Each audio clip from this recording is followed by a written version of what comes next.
Welcome back, all my badass deputy female watchers out there. MrDarkPhoenix and Spider-Man are back with another episode of Killer Women, because I actually really like this show.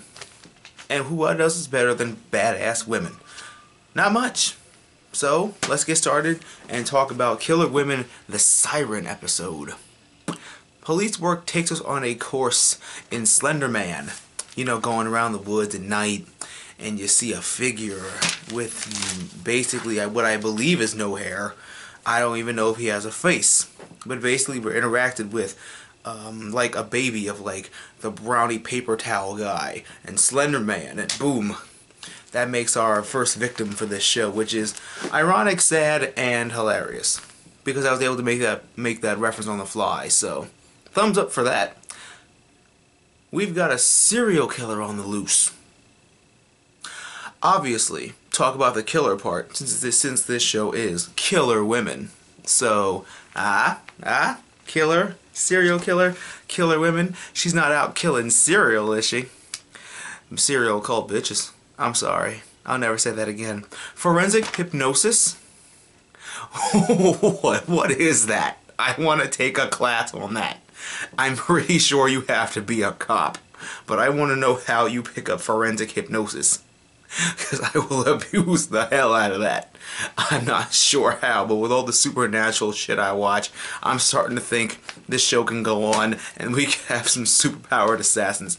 Just imagine a killer fly kind of like assassin. Like, what's that guy's name from Damn. Like a killer moth kind of an assassin, or like a firefly, like a woman in a suit who's like a pyromaniac. And I'm going too far, but still, forensic hypnosis, it's like, woo, our deputy's got powers. Then again, she is the main character. Dan spends some time with the family, with his future in-laws. I think he doesn't like it too much at first. Then again, you gotta do some stuff, but I think he liked it all in all. I like him.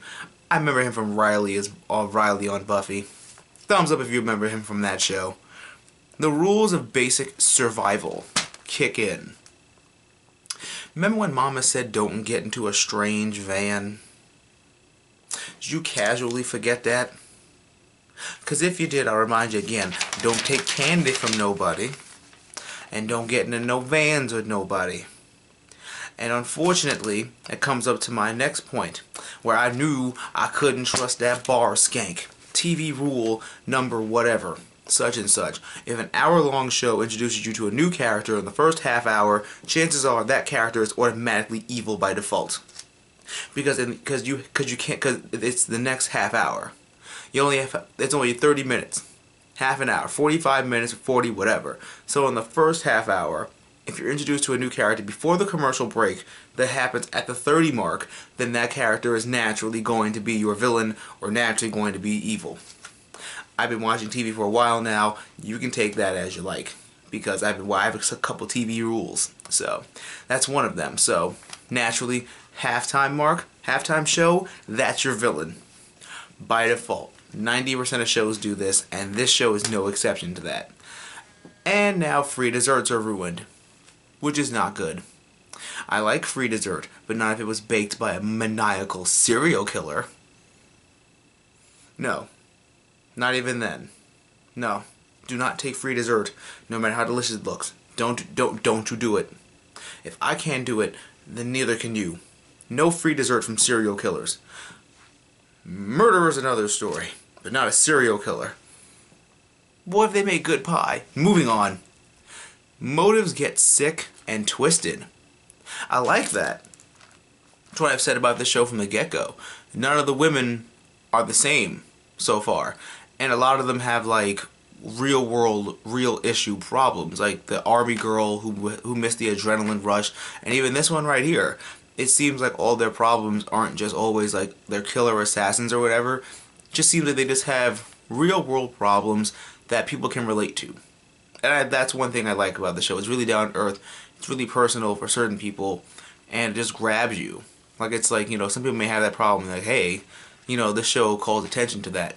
Or it's like, this show is so real that it's so, like, dark and twisted. You know, and that's what I like about the show a lot. I really like the show a lot. And now things just get personal from here on out, which is really good. But this has been another episode of Killer Women with Mr. Dark Phoenix and Spider-Man with more TV time. Thank you guys so much for watching and tuning in. Don't forget to give me a big thumbs up. Comment down below what kind of Killer Women you would like to see in the remaining part of the season. Also, I heard the show's being cancelled, which is not good because I made my Season 2 expectations video. What am I supposed to do with that video now? I feel like I wasted my time. Gah, I'm kidding, I would knock the camera over. I pay good money for it. Anyway, thank you guys so much again. Comment down below what kind of Killer Women you would like to see. Or try and comment down below and see if we can try and save the show somehow. Because I like it a lot. And I'll catch you guys next week for more TV time in the comic stand. Don't forget to give me a big thumbs up, comment, rate, and subscribe. Tell all your awesome friends. And I'll catch you guys next week for more Killer Women. I'm off to go save the show. I'm off to go find Sofia Vergara.